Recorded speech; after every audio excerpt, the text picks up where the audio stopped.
Good morning everyone. I welcome you all to diplomacy of UPSC. आज का date है 14 अगस्त 2026 और आज हम इंडियन एक्सप्रेस का एडिटोरियल एनालिसिस करेंगे इस वीडियो में।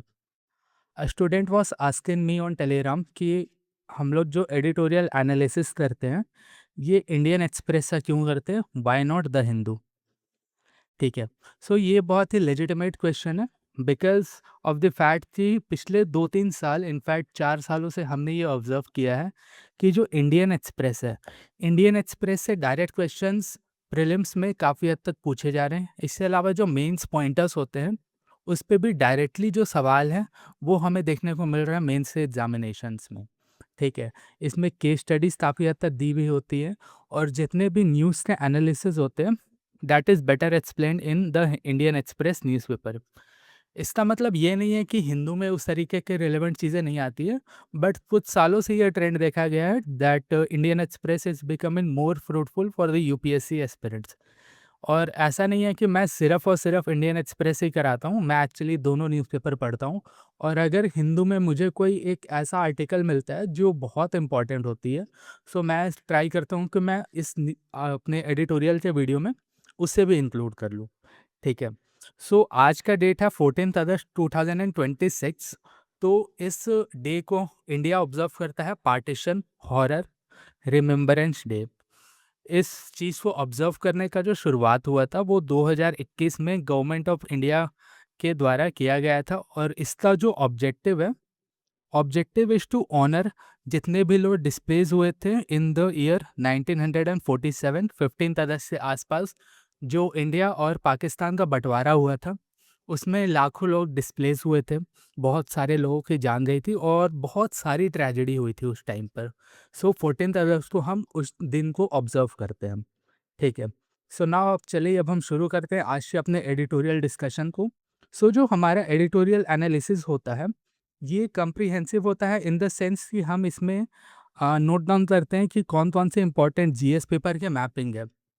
जब भी हम आईआर का न्यूज़ या फिर प्लेसेस इन न्यूज़ से आर्टिकल्स को डिस्कस करेंगे तो हम जो इम्पॉर्टेंट प्लेसेस हैं ग्लोब्स में उसको भी आइडेंटिफाई करेंगे। और सबसे पहला हम शुरुआत करते हैं कि ये जो आर्टिकल है ये किस तरीके से हमारे मेंस एग्जामिनेशन और प्रीलिम्स एग्जामिनेशन के लिए इम्पॉर्टेंट है, हम इस चीज़ को देखते हैं।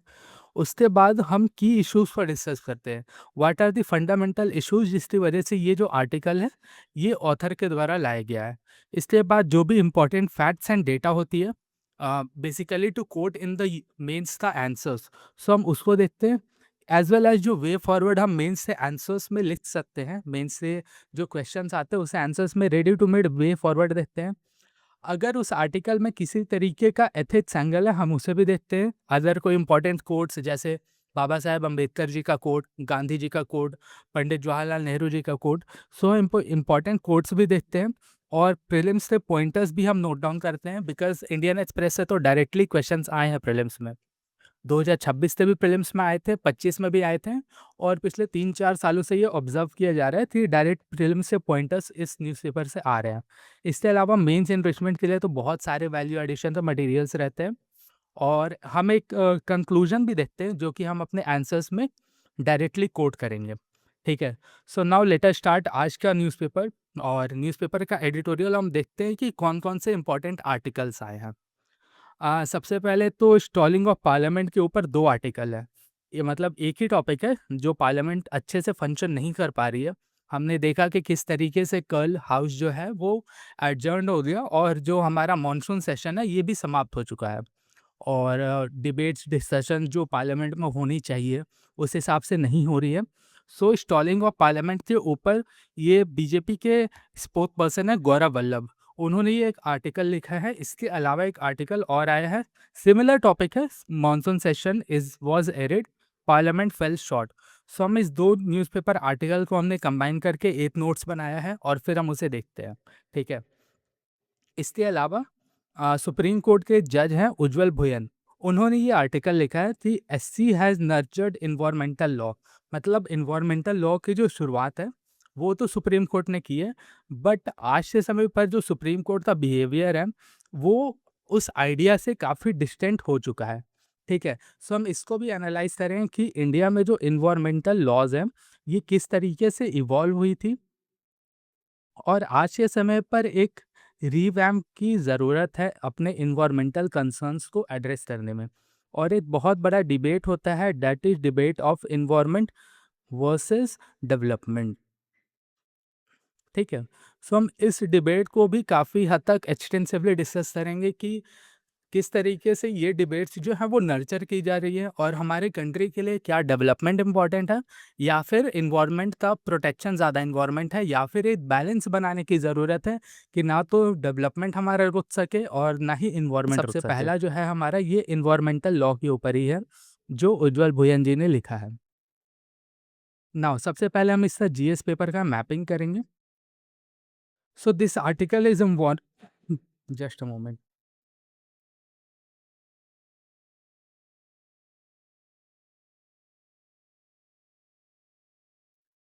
सबसे पहले हम इसका यूपीएससी सिलेबस में मैपिंग करेंगे कि कौन-कौन से जीएस पेपर्स में ये इम्पोर्टेंट होता है। तो आप देखो कि GS paper 1, 2, 3 as well as essay और एथिक्स के पेपर में, मतलब ये जो टॉपिक है एनवायरनमेंट से रिलेटेड कोई भी आर्टिकल रहेगा, generally it becomes very important. ठीक है। जीएस पेपर 1 में इंडियन सोसाइटी में एनवायरनमेंट का सेक्शन आती है। ठीक है। एनवायरनमेंट के लिए इम्पॉर्टेंट है इंडियन सोसाइटी के पर्सपेक्टिव से। इसके अलावा जीएस पेपर 2 में जुडिशरी एज़ वेल एज़ जो गवर्नमेंट के पॉलिसीज़ होती है, गवर्नेंस के अंदर एंड पॉलिटी के अंदर, इन दोनों के हिसाब से ये इंपॉर्टेंट है। जीएस पेपर 3 में इकोलॉजी एंड एनवायरनमेंट, ये बहुत बड़ा टॉपिक होता है हमारा। इसमें डिफरेंट टाइप्स ऑफ एक्ट्स जो डॉक्ट्रिन्स इवॉल्व होती है उसके बारे में बातें होती है। इसके अलावा डिजास्टर मैनेजमेंट का इशू एंड इन्वायरमेंट का जो कंजर्वेशन है उसके इश्यूज के ऊपर में ये टॉपिक जो है, ये आर्टिकल हमारे लिए इम्पॉर्टेंट होता है। और बहुत बार ऐसे के ऊपर, ऐसे में भी हमें ऐसे ऐसे लिखने को आते हैं जो इन्वायरमेंट और डेवलपमेंट बेस्ड होती है, इसके अलावा डिजास्टर मैनेजमेंट बेस्ड होती है। ऐसे के लिए भी इम्पॉर्टेंट हो जाता है। और इंटरजेनरेशनल जस्टिस, हम इसमें देखेंगे किस किस तरीके से एक डिबेट है कि हमें पैरिटी इंश्योर करने की ज़रूरत है बिटवीन द जनरेशन। ठीक है, present generation as well as future generation. उसके लिए भी ये इम्पॉर्टेंट हो जाता है। तो सबसे पहले कंटेस्ट क्या है, ये आर्टिकल रिफ्लेक्ट करता है कि सुप्रीम कोर्ट का किस तरीके से पायनियर रोल रहा है हिस्टोरिकली इन इंडिया, कि वो इन्वायरमेंटल जूरिस्प्रूडेंस के थ्रू, जैसे कि पीआईएल हो गई और इनोवेटिव डॉक्ट्रिन्स हो गई, उसको इंट्रोड्यूस करके सुप्रीम कोर्ट ने एक बहुत ही बड़ा रोल प्ले किया है इन्वायरमेंट के प्रोटेक्शन में। ठीक है। पर आज के समय पर जो सुप्रीम कोर्ट के जज हैं वही आर्ग्यू कर रहे हैं कि जो कोर्ट है, कोर्ट का इन्वायरमेंटल डिसीजन जो है ये काफ़ी हद तक इनकंसिस्टेंट हो गया है। मतलब एक केस में तो डिफरेंट जजमेंट होती है, दूसरे केस में सुप्रीम कोर्ट की डिफरेंट काइंड्स ऑफ जजमेंट होती है। इसकी वजह से ये इनकंसिस्टेंसी बढ़कर आई है। और ये जो है बहुत बार सुप्रीम कोर्ट का जो जजमेंट है ये ग्राउंड रियलिटी से भी काफ़ी हद तक दूर होता है और जो हमारा सस्टेनेबिलिटी का गोल है इसको भी ये मीट नहीं कर रहा है। ठीक है। चलिए हम एक हिस्ट्री और कंटेक्स्ट देखते हैं कि किस तरीके से जो इन्वायरमेंटल जूरिस्प्रूडेंस सुप्रीम कोर्ट ने डेवलप की है, how this has evolved. 1970s और 1980s में इंडिया और ग्लोबली बहुत सारी बातें चल रही थी कि किस तरीके से हमें इन्वायरमेंट प्रोटेक्शन करने की ज़रूरत है। उसी समय पर द लैंडमार्क स्टॉकहोम कॉन्फ्रेंस हुई थी और इसको उस समय की जो प्राइम मिनिस्टर थी इंदिरा गांधी जी, उन्होंने अटेंड किया था। जब वो स्टॉकहोम कॉन्फ्रेंस से आई थी उसके बाद उन्होंने अमेंडमेंट किया था directive principle of state policy article 48A में, और उसमें ये इंश्योर किया था दैट स्टेट जो है ये प्रोटेक्ट करेगा और इम्प्रूव करेगा इन्वायरमेंट को। ठीक है। स्टॉकहोम कॉन्फ्रेंस का प्रिंसिपल नंबर 1 ये कहता है कि किसी भी ह्यूमन बीइंग का right to live in a healthy environment is a fundamental right. Stockholm conference का ये कहना था कि हेल्दी इन्वायरमेंट का अधिकार सभी मानवों को है, सभी इंसानों को है। 1976 जो इमरजेंसी का डार्केस्ट था, डार्क पीरियड था, उसमें फंडामेंटल ड्यूटी, मतलब फंडामेंटल ड्यूटी आपने पढ़ा भी होगा पॉलिटी में, ये ड्यूटी जो है ये जो सिटीजन्स ऑफ इंडिया है उनको अबाइड करना होता है। और उसमें भी चेंजेस लाया गया था that it is the duty of every citizen कि वो अपने इन्वायरमेंट का प्रोटेक्शन करे और अपने इन्वायरमेंट के कंडीशंस को इम्प्रूव करे। फिर 1970s और 1980s के दौर में बहुत सारे सुप्रीम कोर्ट में पीआईएल दर्ज हुए, article 32 as well as article 226 को लेकर के। मतलब इससे थ्रू आप पीआईएल दाखिल कर सकते हो सुप्रीम कोर्ट में। और थ्रू दिस पीआईएल जो सुप्रीम कोर्ट ऑफ इंडिया है, ये कैटलिस्ट बना ऑफ इन्वायरमेंट प्रोटेक्शन। काफ़ी हद तक डॉक्ट्रिन्स का इवॉल्वमेंट। डॉक्ट्रिन्स होती है बेसिकली सेट ऑफ प्रिंसिपल्स, ठीक है। ये फॉर्मल लॉ नहीं होती है। जो फॉर्मल लॉ होता है जिसको हम स्टेट लेजिस्लेचर या फिर पार्लियामेंट के द्वारा पास करते हैं, doctrines is not a formal law but it is a set of guidelines. So इस चीज़ का इवॉल्वमेंट जो हो रहा था ये 1970s और 1980s में सुप्रीम कोर्ट ने किया, ठीक है। So there are certain pioneering doctrines जो सुप्रीम कोर्ट के द्वारा इवॉल्व की गई थी। सबसे पहले जो था वो पब्लिक ट्रस्ट डॉक्ट्रिन था। सो पब्लिक ट्रस्ट डॉक्ट्रिन में सुप्रीम कोर्ट ने ये कहा कि जो हमारे नेचुरल रिसोर्सेज हैं, सच दैट एयर, हवा, पानी, जंगल और सी शोर्स, ये जो है इसका responsibility is in the hands of the state. मतलब जो गवर्नमेंट है, गवर्नमेंट के ऊपर में रिस्पॉन्सिबिलिटी है कि वो अपने नेचुरल रिसोर्सेज का प्रोटेक्शन करे। और प्रोटेक्शन किसके लिए करे? They should protect for the people of India, ठीक है। So it is the natural resources is held by the state for the trust for the people, ठीक है। सो ये पब्लिक ट्रस्ट का डॉक्ट्रिन सुप्रीम कोर्ट ने दिया। इसके अलावा प्रिकॉशनरी प्रिंसिपल ये कहता है कि lack of full scientific study shall not be a reason for postponing measures to prevent environmental का डिग्रेडेशन। फॉर एग्जाम्पल, कोई एक ऐसा काम होने वाला है जिससे कि एक अजम्पशन है। अजम्पशन ये है कि इस वर्क के थ्रू इन्वायरमेंट का पॉल्यूशन हो सकता है, ठीक है।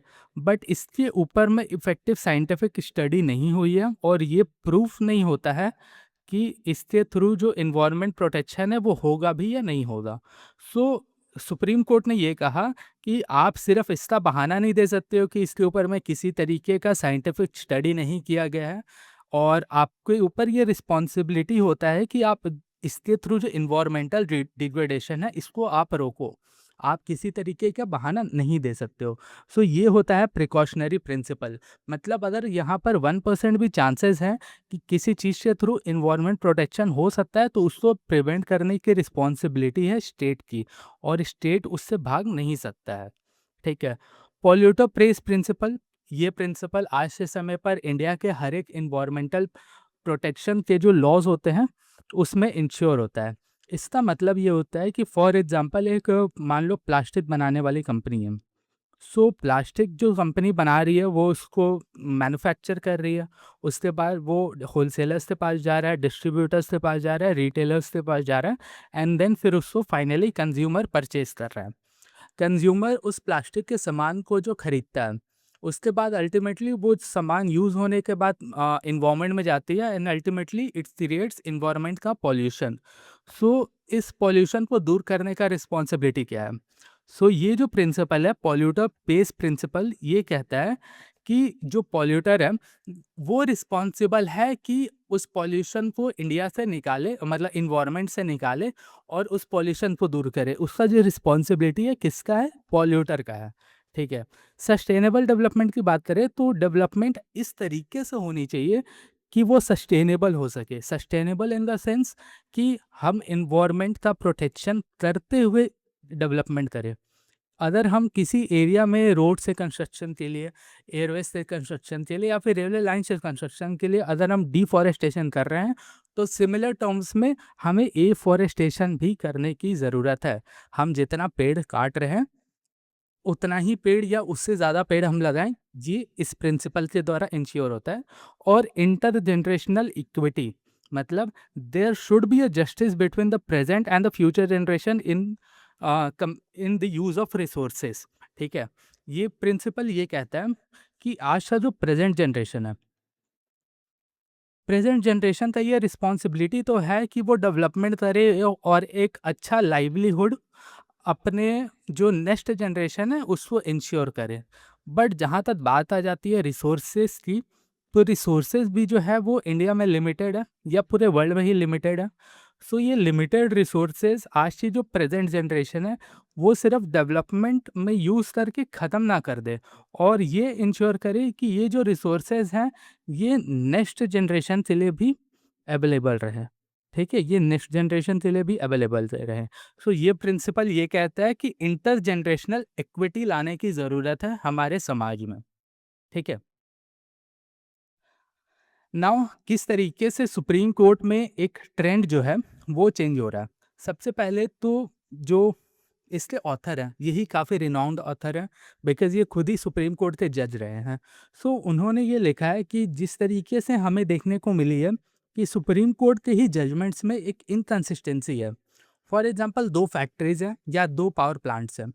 दोनों सिमिलर टाइप के पॉल्यूशन करते हैं, बट एक केस के ऊपर में तो सुप्रीम कोर्ट ने कंप्लीट बैन लगा दिया और दूसरे केस में सुप्रीम कोर्ट ने उतने स्ट्रिक्टली एक्ट नहीं किया। सो ये जो केस दिखाता है ये दिखाता है कि काफ़ी ज़्यादा इनकंसिस्टेंसी है अपने ही जजमेंट में सुप्रीम कोर्ट का। ठीक है, इसकी वजह से क्या होता है कि ये जो इन्वायरमेंटल प्रोटेक्शन है इसको वीकेन कर देता है। इसके अलावा एक बहुत बड़ी डेवलपमेंट है, एक बहुत बड़ी डिबेट है इन्वायरमेंट वर्सेस इन्वायरमेंटल कन्फ्लिक्ट की, सॉरी, डेवलपमेंट वर्सेस इन्वायरमेंट के कन्फ्लिक्ट की। आज से कुछ साल पहले मुझे याद आ रहा है, आई थिंक लास्ट ईयर और last to last year supreme court में एक डिबेट चल रहा था रिलेटेड टू जो उत्तराखंड में चार धाम प्रोजेक्ट है। चार धाम प्रोजेक्ट है, चार धाम प्रोजेक्ट के थ्रू उत्तराखंड में बहुत सारे पेड़ काटे जा रहे थे। सो जो इन्वायरमेंटिस्ट है, जो इन्वायरमेंट के लिए संरक्षण का काम करते हैं, वो सुप्रीम कोर्ट पहुंचे और सुप्रीम कोर्ट में उन्होंने पीआईएल डाला और पीआईएल के थ्रू ये आर्ग्यू किया कि ये जो प्रोजेक्ट है इसको रोकना चाहिए। उस समय पर जस्ट अ मोमेंट,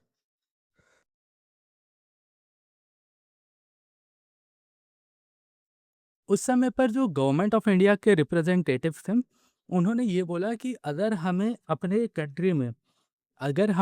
कंट्री में टूरिज़्म को बढ़ावा देना है, इसमें रिलीजियस टूरिज़्म एक बहुत बड़ा रोल प्ले करता है। टूरिज़्म को बढ़ावा देना है, इसके अलावा हमें अगर अपनी सेफ्टी एंड इंटरनेशनल बॉर्डर की जो सिक्योरिटी है, उसको इंश्योर करनी है। सो हमें ये बहुत ज़रूरत है कि हम अपने बॉर्डर एरियाज़ में रोड्स और रेलवे लाइन्स का कंस्ट्रक्शन करें। एयर स्ट्रिप्स बनाएँ ताकि हमारे जो फाइटर जेट्स हैं वो लैंड हो सके, बिकॉज़ वो जो एरिया है that is very near to the China Indo border. ठीक है, इंडो चाइना बॉर्डर के काफ़ी पास में है।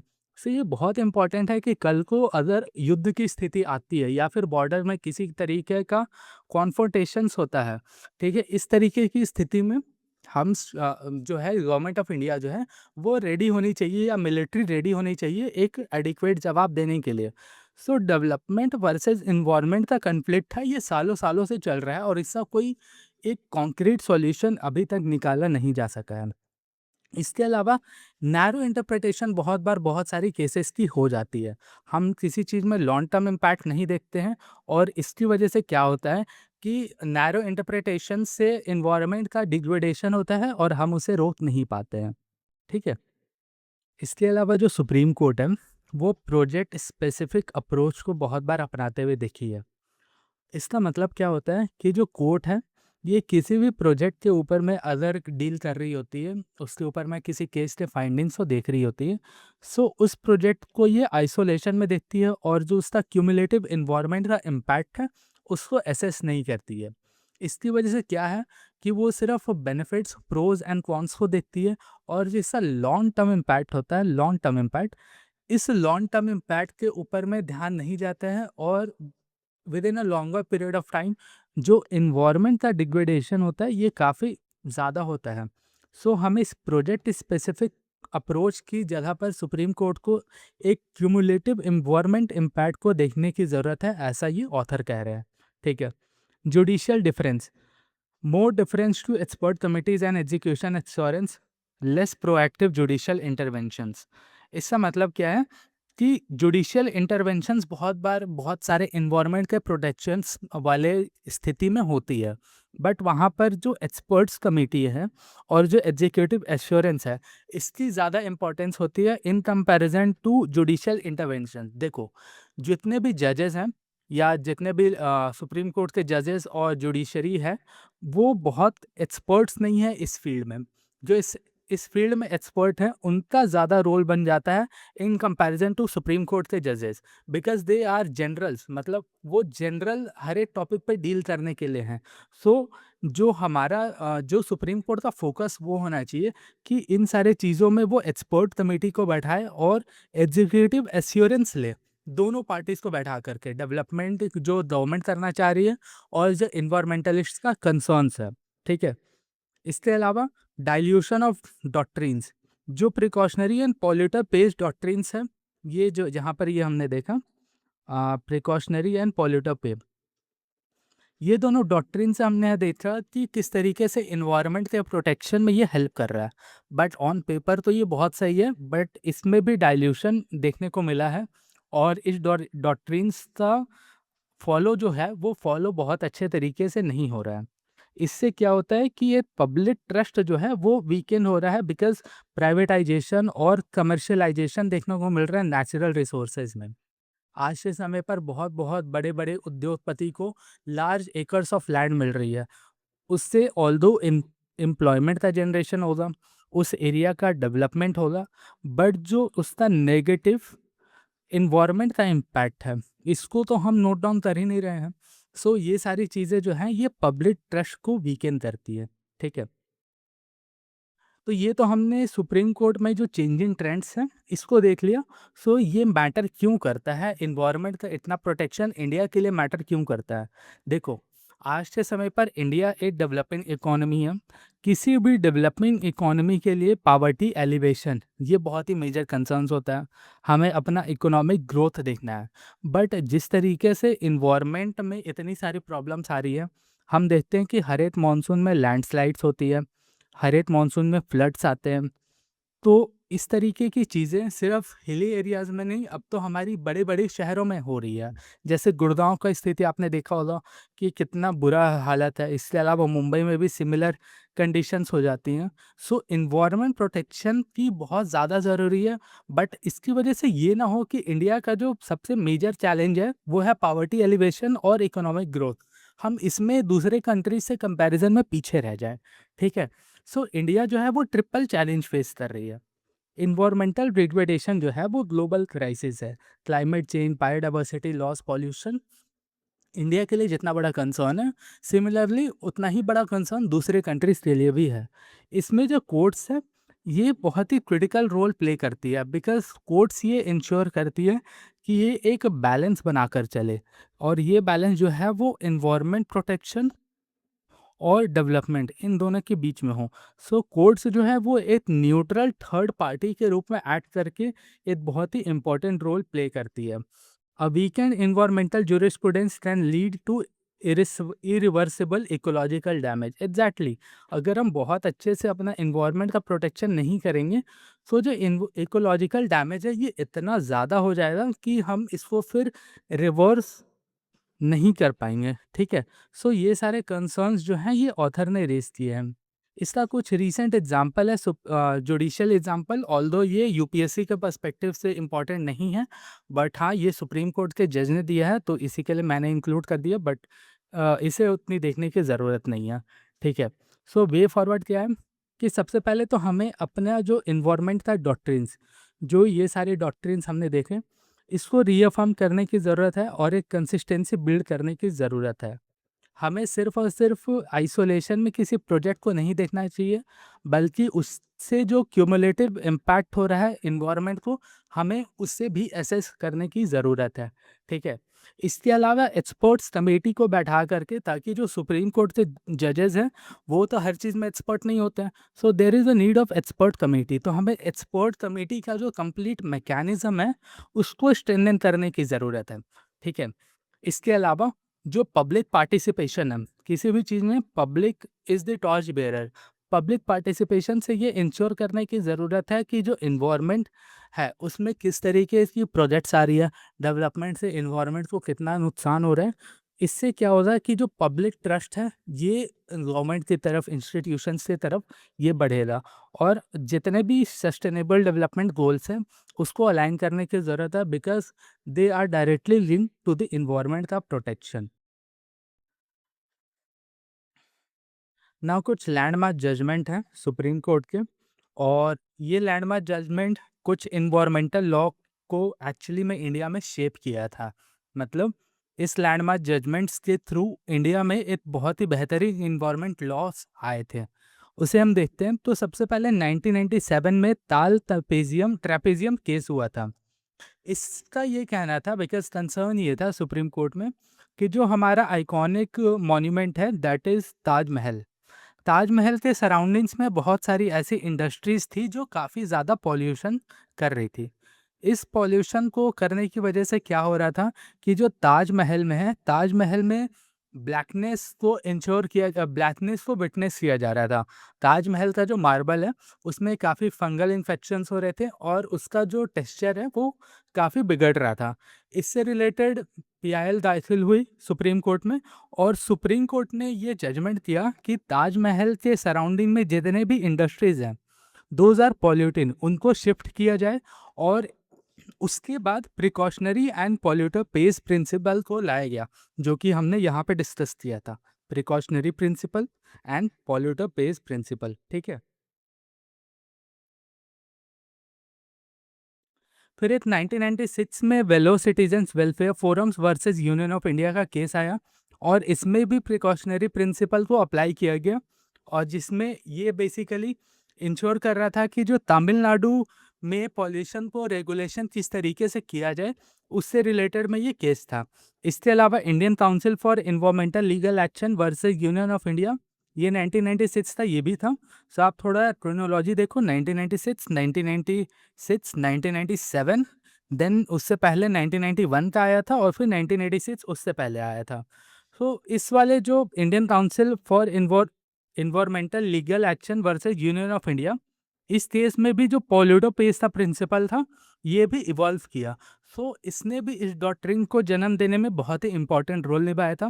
Then Subhash Kumar versus state of Bihar, इसमें सस्टेनेबिलिटी प्रिंसिपल की बात हो रही थी, और इसमें भी प्रिकॉशनरी प्रिंसिपल को इंट्रोड्यूस किया गया। इसके बाद ओलियम गैस लीकेज केस के 1986 में जो भोपाल में गैस ट्रेजेडी हुई थी, सो MC Mehta versus union of India 1986 में, और यहाँ पर एमसी मेहता वर्सेस कमलनाथ था। सो ये दो अलग अलग केसेस हैं। इसमें जो लायबिलिटी प्रिंसिपल है ये इसको ले डाउन किया गया था फॉर हैजार्डस इंडस्ट्रीज। ठीक है। सो इन जजमेंट का आपको ऑल्दो जजमेंट याद करने की ज़रूरत नहीं है कंप्लीट, बट हाँ आप ये चीज़ नोट डाउन कर सकते हो कि कौन से इम्पॉर्टेंट केस हैं, और किस केस के बाद कौन से इम्पॉर्टेंट प्रिंसिपल का इवॉल्वमेंट हुआ है। ठीक है। नाउ अब हम कुछ स्टैटिक लिंकेजेस देखेंगे, such that environment protection act 1986 का, ये जितने भी यहाँ पर एड्स आपको दिख रहे हैं, आपको अपने स्टैटिक जो आपके पास नोटबुक है, अगर आपने एनवायरनमेंट का कोर्स किया है तो ठीक है, अदरवाइज आप किसी भी इन्वायरमेंट के बुक में जाना, या तो फिर वो शंकर आइस की बुक हो गई, या फिर किसी भी और पीएमएफ आइस की बुक भी बहुत अच्छी है। उसमें ये ऐड जो है, ये सारे एड्स ये बहुत ही क्रोनोलॉजिकली सिस्टमैटिक तरीके से वेल रिटन एक्सप्लेन्ड है। सो आपको ये सारे एड्स को याद करने की ज़रूरत है। इन्वायरमेंट प्रोटेक्शन एक्ट 1986 में आया, उससे पहले air prevention and control of pollution act 1981 का है। Water preservation and control of pollution act 1974। आप इस क्रोनोलॉजी को याद करो, इसी से जस्ट पहले स्टॉकहोम कॉन्फ्रेंस हुआ था। ठीक है। फिर 2002 में जो एनडीए की गवर्नमेंट थी उसने बायोडाइवर्सिटी एक्ट लाया था, 1980 में फॉरेस्ट कंजर्वेशन एक्ट, एंड 2010 में एनजीटी एक्ट लाया गया था। ठीक है। नाउ अब हम देखते हैं कि किस तरीके से जो हमारा फंडामेंटल राइट है वो भी इससे लिंक करता है। आर्टिकल 21 क्या कहता है, दैट राइट टू लाइफ जो हमारा आर्टिकल 21 के द्वारा इंश्योर हो रहा है, वो भी इंक्लूड करता है right to live in a healthy environment. So अगर हमारे एरिया में पॉल्यूशन है, और हमें खराब हवा, खराब पानी, खराब रिसोर्सेज मिल रहे हैं, सो ये हमारे जो फंडामेंटल राइट है इसका वॉयलेशन है। ठीक है। सो पीआईएल, इसके अलावा जो पीआईएल है, पब्लिक इंटरेस्ट लिटिगेशन, ये एक सोशल टूल है और इस सोशल टूल के द्वारा सुप्रीम कोर्ट ने बहुत ही सारे लैंडमार्क केसेस और लैंडमार्क जजमेंट दिए हैं, जिसकी वजह से जो इन्वायरमेंट प्रोटेक्शन है, इसका अपलिफ्टमेंट इंडिया में हो पाया है। So PIL is one of the best tool for social activism. ठीक है, courts as a guardian of mechanism, हमारे इंडिया में जो हम सिस्टम फॉलो करते हैं, ये कंप्लीट सेपरेशन ऑफ पावर्स नहीं है, because the courts can interfere in the roles of the executive and legislature. तो कोर्ट्स जो हैं, उन्होंने अपने जो ज्यूरिसडिक्शन है उसके पावर को बढ़ा करके ये इंश्योर किया है कि हमारा इन्वायरमेंट में प्रोटेक्शन जो है, इन्वायरमेंट का प्रोटेक्शन इंश्योर्ड रहे। और हमें ज़रूरत है कि एक बैलेंस बनता रहे इकोलॉजी और इन्वायरमेंट में, ताकि जो हमारे फ्यूचर सस्टेनेबिलिटी है, इसके ऊपर कोई क्वेश्चन रेज ना हो। इसके अलावा 1992 में एक रियो समिट हुई थी, इसी को अर्थ समिट भी कहा जाता है, और उसमें एक प्रिंसिपल 15 आया था, that is known as precautionary principle. ये इसी डॉक्ट्रिन पे बेस्ड है जो हमने यहाँ पर देखा था। ठीक है, इसके अलावा इसका प्रिंसिपल 16 जो है, ये पॉल्यूटर पेज प्रिंसिपल की बात करता है। पेरिस एग्रीमेंट 2015 में आया था और ये climate action for sustainable future की बात करता है। इसके अलावा कुछ एसडीजीज के गोल है, जैसे एसडीजी गोल नंबर 13, ये क्लाइमेट एक्शन के ऊपर में बात करता है। SDG goal number 15 life on land, and SDG goal number 16 that is clean water. So जो सुप्रीम कोर्ट है, इसने ये इंश्योर किया है कि ये इंडिया में इन्वायरमेंटल राइट्स का कस्टोडियन बनेगा, और इसने अलग अलग केसेस में अपने रोल्स को निभाया है। इसके अलावा जितने भी डॉक्ट्रिन्स ये ग्लोबली रिकग्नाइज्ड हैं, और ये सारे डॉक्ट्रिन्स इवॉल्व होकर के ये इन्वायरमेंटल गवर्नेंस इंडिया में इंश्योर करने के ऊपर में it has become a backbone of it. ठीक है, इसके अलावा evolving development changes need to be consistent and forward looking people centric in its approach. इसका क्या मतलब है कि हम जितना भी डेवलपमेंट इंडिया में कर रहे हैं, इसका जो हमारा व्यू है या अप्रोच है, ये पहली बात तो कंसिस्टेंट होना चाहिए। हमें फ्यूचर को ध्यान में रख के एक कंसिस्टेंट प्रिंसिपल के साथ, एक कंसिस्टेंट पॉलिसी के साथ अपने डेवलपमेंट को कैरी फॉरवर्ड करना चाहिए, और ये काफ़ी फॉरवर्ड लुकिंग हो। ये सिर्फ इनवर्ड लुकिंग ना हो कि हमें एक अप्रोच के थ्रू जाने की ज़रूरत है, और it should be people and environment centric. ठीक है, इसके अलावा एक यूनाइटेड नेशन का स्टॉकहोम डिक्लेरेशन में एक इम्पॉर्टेंट कोट है, जिसको आप अपने आंसर्स में यूज़ कर सकते हो, फिर आप इसको ऐसे में भी यूज़ कर सकते हो। This is a very beautiful quote, the health of the environment is the foundation upon which we build economic prosperity and social stability. So this is it with respect to environmental law, और किस तरीके से supreme court ने historically बहुत अच्छे अच्छे judgements दिए हैं, और आज के समय पर किस तरीके से ये वीकेंड हो चुका है।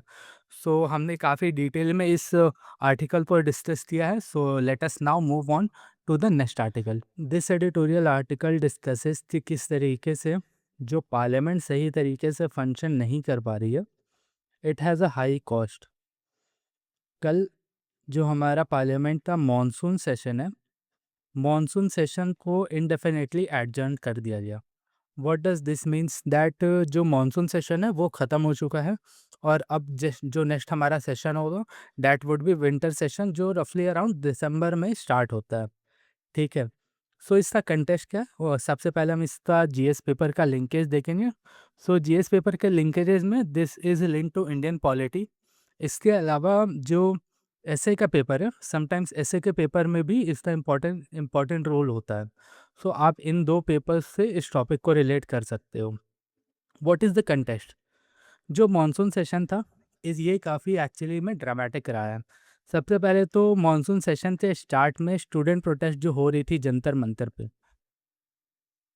जंतर मंतर पे जो स्टूडेंट प्रोटेस्ट हो रही थी, ये हमें देखने को मिला किस तरीके से जो स्टूडेंट्स थे, उन्होंने एक मार्च कंडक्ट किया पार्लियामेंट तक, और फिर पार्लियामेंट तक जब वो पहुंचने वाले थे, उस समय से जो पुलिस एज वेल एज जो रैपिड एक्शन फोर्स थी, दिल्ली पुलिस और रैपिड एक्शन फोर्स, उसने किन तरीक़ों से स्टूडेंट्स के ऊपर में एक ब्रूटल क्रैकडाउन किया, ये हमें देखने को मिला। तो ये जो मॉनसून सेशन है, ये काफ़ी हद तक डिस्टर्ब्ड रहा। उसके बाद कुछ और डेवलपमेंट्स हुई, और जो हमारे यूनियन मिनिस्टर थे उस समय के, एजुकेशन मिनिस्टर धर्मेंद्र प्रधान, उन्होंने फिर अपना रेजिग्नेशन जो है वो टेंडर किया एंड अल्टीमेटली जो जंतर मंतर का प्रोटेस्ट था वो बैक डाउन हुआ। ठीक है, सो ये काफ़ी कंसर्न्स थे, स्टूडेंट्स के बहुत ही लेजिटिमेट कंसर्न्स थे। इसके अलावा जो सारे और भी डिबेट्स एंड डिस्कशंस होने थे पार्लियामेंट में, सच दैट कि स्टूडेंट्स के ऊपर में इतनी ब्रूटल तरीके से जो क्रैकडाउन किया गया दिल्ली पुलिस और आरपीएफ के द्वारा, सॉरी आरएएफ के द्वारा और रैपिड एक्शन फोर्स के द्वारा। सो इसके ऊपर में जो अपोजिशन पार्टीज थी ये डिमांड कर रही थी कि जो होम मिनिस्टर है ये आकर के अपना स्टेटमेंट दें। इसके अलावा पार्लियामेंट और भी इम्पोर्टेंट बिल्स के ऊपर में डिस्कशन इस समय पर होना था, बट इस तरीके की कोई भी चीज़ें नहीं हो पाई बिकॉज जो पार्लियामेंट है ये काफ़ी ज़्यादा स्टॉल रहा। ऑल्दो जो रूलिंग पार्टी है उन्होंने काफ़ी सारे बिल्स पास कर लिए and that bills was passed in very few minutes of time. ना तो प्रॉपर इंट्रोडक्शन हुआ बिल का, ना ही कोई डिबेट, कोई डिस्कशन, वोटिंग हुई। सो इस तरीके से टोटल अराउंड 11 बिल्स को पास किया है रूलिंग पार्टी ने, और ये दिखाता है कि किस तरीके से हमारी जो पार्लियामेंट है वो पार्लियामेंट बहुत ज़्यादा वीक होते जा रही है दिन बाय दिन। सो ये जो है इसमें सिर्फ और सिर्फ गवर्नमेंट है जो रूलिंग पार्टी है इसका रोल नहीं है, इसमें जो अपोजिशन है इसका भी काफ़ी इम्पोर्टेंट रोल बन जाता है कि उनके ऊपर भी रिस्पॉन्सिबिलिटी है कि जो पार्लियामेंट है, पार्लियामेंट का स्मूथ कंडक्ट को इंश्योर कर सके। ठीक है, सो सबसे पहले हम एक एक करके सीक्वेंस बाय सीक्वेंस हम जितने इवेंट्स हुए हैं इवेंट्स को हम देखते हैं। तो सबसे पहले जो स्टूडेंट्स प्रोटेस्ट हुए, स्टूडेंट प्रोटेस्ट में जो जंतर मंतर पर प्रोटेस्ट हुआ, एट प्रेजेंट तो रांची में भी प्रोटेस्ट हुआ है और उनके ऊपर भी, जस्ट गिव मी मोमेंट,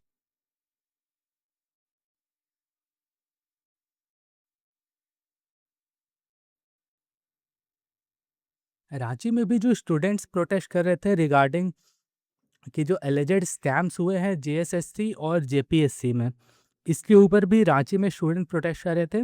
और 10 अगस्त को उन्होंने जो लेजिस्लेटिव असेंबली है उसके घेराव का प्लान बनाया, और उस रास्ते में भी जो पुलिस थी झारखंड पुलिस, उन्होंने बहुत ही ब्रूटल फोर्स का इस्तेमाल करते हुए पुलिस जो स्टूडेंट्स हैं उनको ट्रैक डाउन किया। काफ़ी स्टूडेंट्स को काफ़ी चोटें आई। So irrespective of which ever government it is, government का इसी तरीके से बहुत ही एब्सर्ड बिहेवियर होते जा रहा है। सो स्टूडेंट का प्रोटेस्ट है, ये एक नेशन वाइड प्रोटेस्ट था, और इसमें फिर पुलिस का ट्रैक डाउन हुआ। इसके बाद यूनियन मिनिस्टर का लेजिस्लेशन एंड देन फिर लोकसभा का जो प्रोसीडिंग्स है वो चालू हुआ। ठीक है, लोकसभा का प्रोसीडिंग्स का बात करें, सो अगस्त 13 का हमारे पास ये डेटा है कि ओनली 17.5 आवर्स के लिए जो लोकसभा है ये फंक्शन थी, और 17.5 आवर्स कितना होता है, 15% ऑफ शेड्यूल टाइम। इतना बड़ा देश, इतनी बड़ी कंट्री, इतनी बड़ी इकोनॉमी, 1.4 बिलियन का पॉपुलेशन, और सिर्फ उसके लिए रूल बनाने के लिए 17.5 आवर्स के लिए लोकसभा जो है वो फंक्शन कर रही है। क्या ये किसी तरीके से जस्टिसेबल है? The answer is no.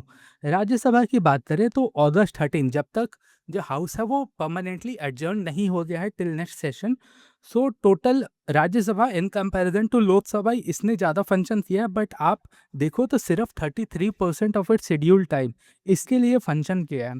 सो जो पार्लियामेंट में डिबेट एंड डिस्कशन का एक बहुत ही लंबे समय से दौर चला आ रहा था वो काफ़ी डिमिनिश हुआ है। ठीक है, लेकिन ये सारे एडजर्नमेंट से बाद भी 17.5 आवर्स, केवल इतने घंटों का ही आप देखो, एक बंदा मतलब एक दिन में 9-10 घंटे कॉर्पोरेट ऑफिस में काम करता है, तो सिर्फ ये तो उसका 2 दिन का ही काम हुआ, इनफैक्ट उससे भी कम हुआ। तो आप देखो कि किस तरीके से इतनी बड़ी देश को चलाने वाली संसद इतना कम काम कर रही है। उसके बावजूद 11 बिल को पास कर दिया गया विदाउट डिस्कशन। ठीक है, इसमें जो पब्लिक एग्जामिनेशन और प्रिवेंशन ऑफ अनफेयर मीन्स, मतलब बेसिकली जो पेपर लीक के ऊपर में इम्पॉर्टेंट बिल था उसको भी पास कर दिया गया। और जो डिबेट और डिस्कशन था ये हार्डली 11 घंटा चला, और उसमें भी पार्टिसिपेंट्स कितने थे, हार्डली 42 एमपीस। इसके अलावा जो हमने पार्लियामेंट में देखा कि रिपीटेड एडजर्नमेंट्स हो रहे थे, जो अपोजिशन पार्टी है ये रकस क्रिएट कर रही थी, they came in the well, shouting slogans, tearing the papers, ये सारी चीज़ें हमें पार्लियामेंट में देखने को मिली। इसकी वजह से बहुत बार एडजर्नमेंट्स जो स्पीकर और जो चेयरमैन है उन्हें करना पड़ा।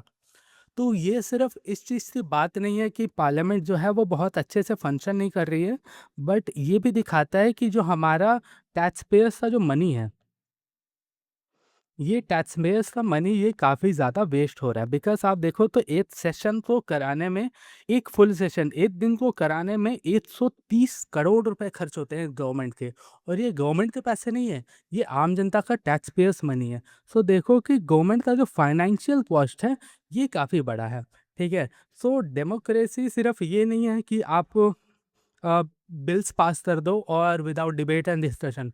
अब ऑब्वियसली अगर आपके पास मेजॉरिटी है तो बिल्स तो पास होंगे ही, बट पार्लियामेंट में ये भी है कि आप डिबेट में जाओ, किसी भी बिल्स का स्क्रूटनी हो, उसमें जो अपोजिशन है अपने डिसेंट को प्रेजेंट करे, डिबेट्स हो, डिस्कशंस हो, उसके बाद वो बिल्स को पास हो प्रॉपर वोटिंग के थ्रू।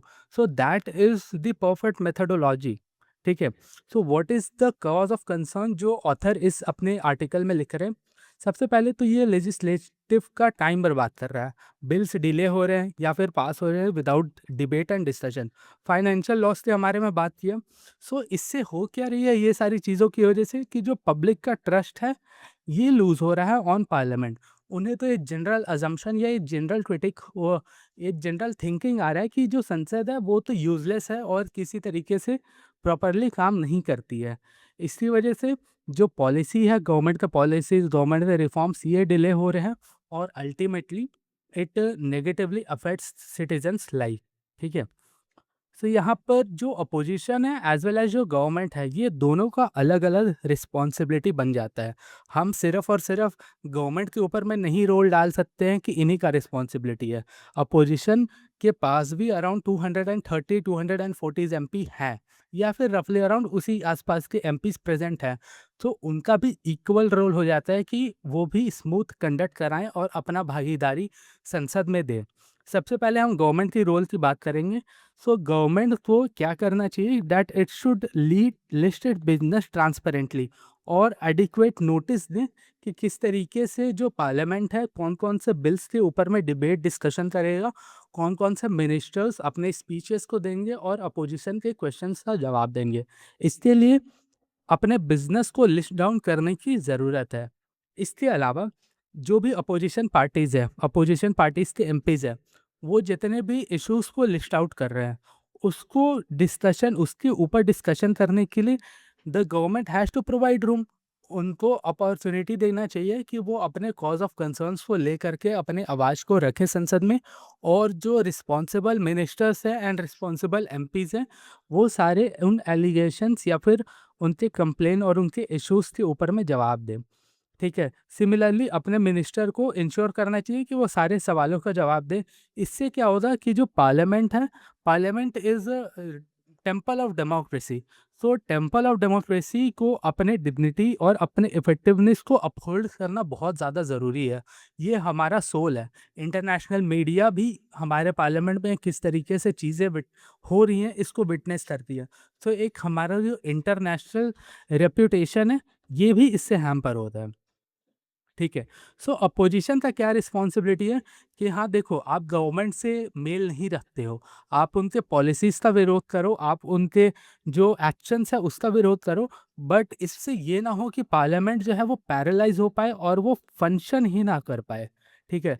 अकाउंटेबिलिटी मानना किसी भी तरीके से गलत नहीं है, लेकिन अकाउंटेबिलिटी को डिमांड करने का एक तरीका होना चाहिए। सिर्फ़ रक्कस क्रिएट करने से कुछ नहीं होगा कि आप बिल्स को फाड़ दो, आप जो लोकसभा और राज्यसभा का जो वेल है, उसमें आ करके आप प्रोटेस्ट करो। अल्टीमेटली जब आप ये करोगे तो जो स्पीकर और चेयरमैन है, वो तो इस फिर हाउस को एडजर्न कर ही देंगे, ठीक है?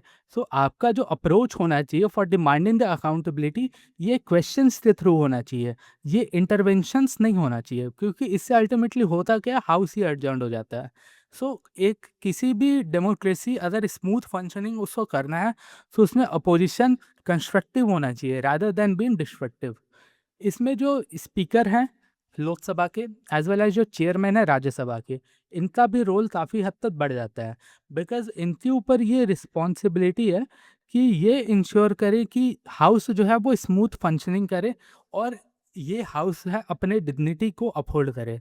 इसके अलावा जो भी एमपीज डिसरप्शन क्रिएट करते हैं और डिसऑर्डर क्रिएट करते हैं उनको पार्लियामेंट में अलाउ ही ना करे, रादर देन बीन सस्पेंडेड उनके ऊपर में स्ट्रिक्ट एक्शन लेने की ज़रूरत है ताकि ये प्रेसिडेंट सेट हो सके।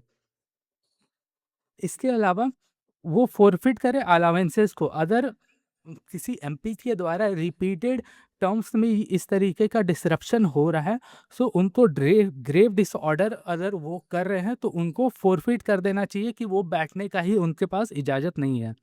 इसके अलावा हमें रियल टाइम डैशबोर्ड की ज़रूरत है। ये रियल टाइम डैशबोर्ड ये इंश्योर करेगा कि कौन-कौन से एमपीज़ जो हैं वो प्रेज़ेंट हैं, हाउ मेनी क्वेश्चंस का वो जवाब दे रहे हैं, कितने debates, committee work, legislative time, productivity क्या है उन एमपीज़ का। Because MPs are not the VVIPs, they are the public servant. उन्हें जनता के काम करने के लिए वहाँ पर दिया गया है। वो हमारे टैक्स पेयर्स मनी से उनको सैलरी मिल रहा है। तो ये इंश्योर करना बहुत ज़रूरी है कि आप अगर इतने बड़े ऑफिस को रिप्रेजेंट कर रहे हो, so you should be accountable, you should have your attendance lodged in the parliament. ठीक है। इसके अलावा एक डिबेट का प्रॉपर टाइम होना चाहिए, प्रॉपर क्वेश्चन आवर जो मिस आउट हो रहा है पार्लियामेंट के द्वारा वो सब ना हो। इस तरीके की चीज़ें भी इंश्योर करने का रिस्पॉन्सिबिलिटी किसका है? स्पीकर और चेयरमैन का है। ठीक है। सो इससे नेगेटिव इम्पैक्ट क्या पड़ता है? सबसे पहले तो जो शेड्यूल्ड बिज़नेस है, ये इरेज़ हो जाता है। जो एमपीज़ हैं, भाई वो हाउस में आएँ, ना आएँ या फिर हाउस डिस्रप्शन हो, ना हो, उनको तो अपना पैसा, उनका सैलरी, उनका अलाउंसेस वो तो मिल ही रही है। पब्लिक मनी ये वेस्ट हो रहा है और पार्लियामेंट जो है वो रिस्पॉन्सिबली एक्ट नहीं कर रही है। हमने जिस काम के लिए उन्हें चुना है वो उसमें एक्ट नहीं कर रही है, तो ये बहुत ही नेगेटिवली इम्पैक्ट करता है। इसमें कुछ स्टैटिक लिंकेजेस भी हैं, जैसे कि आर्टिकल 79 टू 122, ये पार्लियामेंट और उससे जो पावर्स हैं इनको डिफाइन करता है वेरियस आर्टिकल के थ्रू। इसके अलावा जो एमपीज पार्लियामेंट में अपने स्पीचेस को देते हैं, अपना जवाब या फिर अपने अपने भाषणों को रखते हैं, ये फ्रीडम ऑफ स्पीच को गारंटी कौन करता है? Article 105। Similarly rules of procedure के किस तरीके से जो पार्लियामेंट है, पार्लियामेंट में चीज़ों को कंडक्ट किया जाएगा, it is given by article 118, उसमें रूल्स ऑफ प्रोसीजर्स की बात की गई है। 10th शेड्यूल आई थिंक आप लोगों को पता होगा, इसमें एंटी डिफेक्शन लॉ आती है, बट इसमें डिसिप्लिन वर्सेस डिसेंट के बैलेंस के ऊपर भी बात की गई है। सी आपको अगर डिसेंट है किसी पॉलिसी, किसी लॉ के ऊपर, सो आप डिसिप्लिन इनडिसिप्लिन होकर के उसके ऊपर में रिएक्शन नहीं दे सकते हो। सो 10th शेड्यूल में इसकी भी बात की गई है। And there is doctrine of responsible government.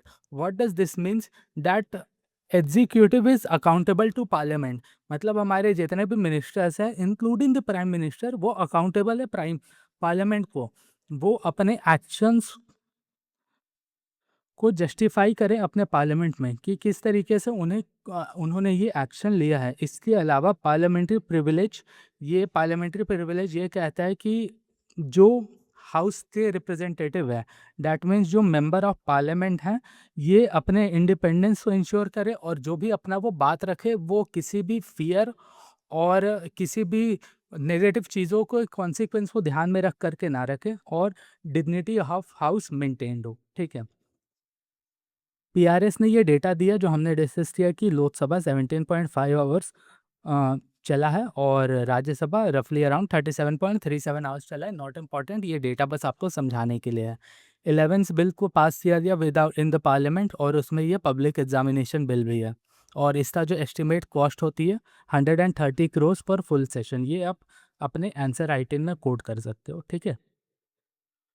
सो इसका वे फॉरवर्ड क्या है कि सबसे पहले तो हमें ज़रूरत है कि हम मिनिमम लेजिस्लेटिव टाइम गारंटी करें। आप देखो केवल 15% चला है, बट अगर कोई ऐसा लॉ आए जिसमें ये प्रिस्क्राइब्ड हो कि 75% ऑफ डेजिग्नेटेड टाइम तक पार्लियामेंट को चलना चाहिए, सो ये सारी चीज़ें फिर नहीं होंगी। इससे पार्लियामेंट इसमें जो अपोजिशन है और जो रूलिंग पार्टी है दोनों के ऊपर में रिस्पॉन्सिबिलिटी आ जाएगा। इसके अलावा जितने भी कमिटीज़ हैं, इन कमेटी को स्ट्रेंथन करने की ज़रूरत है ताकि एक एडिशनल लेयर ऑफ लेजिस्लेटिव जो रिफॉर्म्स होती है वो इंश्योर हो पाएँ। तो अगर पार्लियामेंट बहुत अच्छे से फंक्शन नहीं कर पा रही है तो एटलीस्ट कमेटी सिस्टम जो है वो तो अपना काम कर ले, ठीक है। इसके अलावा हमें टेक्नोलॉजी को अडॉप्ट करने की ज़रूरत है, जो हमने यहाँ पे डैशबोर्ड वगैरह का बात किया। रियल टाइम डैशबोर्ड जिससे attendance, question, debate, committee work, legislative time, productivity, ये सारी चीज़ों को टेक्नोलॉजी के थ्रू पब्लिक के सामने लाने की ज़रूरत है। और इशू बेस्ड पॉलिटिक्स की ज़रूरत है पार्लियामेंट में, और rather than slogan based politics. और ये तभी हो पाएगा जब पार्टी के बीच में क्रॉस पार्टी डिबेट्स बढ़ेंगी, क्रॉस पार्टी डायलॉग्स बढ़ेंगी बिटवीन और ड्यूरिंग द सेशंस, ठीक है। करंट लिंकेजेस हमने बात कर ही लिया है कि स्टूडेंट प्रोटेस्ट किस तरीके से हुआ, उनके ऊपर में पुलिस एक्शन बहुत ही ब्रूटल तरीके से किया गया, उसके ऊपर में यूनियन मिनिस्टर का ये जवाब मांग रहे थे जो कि नहीं हो पाया। इसके अलावा anti exam bill without debate and discussion उसको पास करा दिया गया, और पॉलिटिकल पोलराइजेशन हमें देखने को मिल रहा है एंड डिसरप्शन देखने को मिल रहा है अपने पार्लियामेंट में। सो इसका कंक्लूजन है, रेडी टू मेक कंक्लूजन। आप अपने नोटबुक में इसे लिस्ट आउट कर सकते हो, बिकॉज बहुत ही हाई चांसेस हैं कि नेक्स्ट जो मेंस है, इनफैक्ट इस मेंस में भी जो डिसरप्शन ऑफ पार्लियामेंट है, इस मेंस में तो नहीं आएगा बिकॉज मेंस तो नेक्स्ट वीक ही है, और अभी तक तो उनके पेपर्स रेडी हो भी चुके होंगे। सो नेक्स्ट मेंस में मे बी इसके ऊपर क्वेश्चन आए तो आप रेडी टू मेड आंसर्स इसमें लिख सकते हो कि जो स्टॉलिन पार्लियामेंट है ये डेमोक्रेसी को वीकन करता है। पब्लिक मनी जो है, टैक्स पेयर्स का जो पैसा है, ये वेस्ट होता है। डिले अगर होती है तो वो पीपल से जो प्रॉब्लम है, लोगों की जो परेशानियां हैं उसको बढ़ा रही है। सो गवर्नमेंट और अपोजिशन ये शॉर्ट टर्म पॉलिटिक्स से ऊपर उठ करके एक कॉमन गुड के ऊपर में फंक्शन करने की ज़रूरत है। पार्लियामेंट एक फोरम होना चाहिए डेलिब्रेशन का, अकाउंटेबिलिटी का, नेशन बिल्डिंग का, ना कि एक युद्ध का मैदान, ठीक है। So parliament that does not debate only debates the promise of democracy, ठीक है। सो इसमें बी आर अम्बेडकर का ये कोट भी है, that parliament is not just a building, it is the heartbeat of democracy. और इसमें जो इम्पोर्टेंट टेक अवेज हैं ये भी हमने डिस्कस कर लिया है। सो दिस इज़ इट। हमने स्टॉलिंग ऑफ पार्लियामेंट के ऊपर में जो 2 आर्टिकल आए थे उनमें जितने भी इम्पोर्टेंट पॉइंट्स थे उसके स्टैटिक लिंकेजेस के द्वारा हमने हर एक एस्पेक्ट से उसको डिटेल में डिस्कस किया है। So this is it for today's video. If you are here till the end, I would like to congratulate you all for having this much of concentration कि आप इतने डिटेल डिस्कशन में इतने लंबे समय तक अपने कंसंट्रेशन को बना करके रखे हो। So this is the end of this video. अच्छे से पढ़ाई करते रहो and see you in the next video. अगर आपको कोई भी डाउट्स हो you can ask me in the Telegram as well as in the YouTube का comment section. See you in the next video, thank you. और आप सभी को इंडिपेंडेंस डे की जो कि हमारा कल है, बट इंडिपेंडेंस डे की बहुत बहुत बधाई। धन्यवाद।